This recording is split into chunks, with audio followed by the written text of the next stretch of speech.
నీకు ఒక వెజిటేబుల్ కథ చెప్పాను కన్నీవి.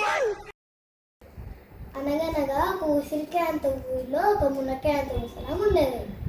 మునక్కాయంత ముసలామ ఎప్పుడు పనికి వెళ్ళేది. ఎప్పుడు ఒక రోజు అలాగే పనికి వెళ్ళేటప్పుడు ఒక వంకాయంత వజ్రం కనిపించింది.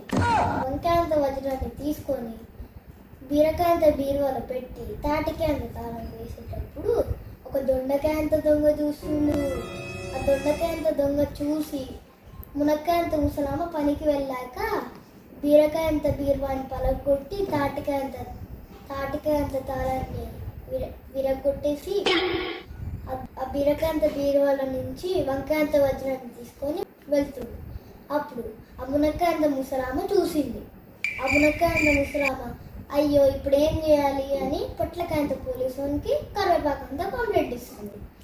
కరివేపాకంత కంప్లైంట్తో ఆ పొట్లకాయంత పోలీసోడు ఏం చేస్తాడంటే పొట్లకాయంత పోలీసోడు లవంగాంత లాఠీతో కాకరకాయంత కానిస్టేబుల్తో జీడిపప్పు అంత జీప్లో ఆ దొంగను పట్టుకోవడానికి వెళ్తాడు. అప్పుడు దారిలో దొంగ అనిపిస్తాడు. ఆ దొంగని జామకాయంత జైల్లో పెట్టి తాటికాయంత తాళం వేసి ఆ వంకాయంత వజ్రాన్ని తీసుకొని మునక్కాయంత ముసలామకి ఇచ్చేస్తాడు. ఇదే అమ్మ స్టోరీ. బాగుందా?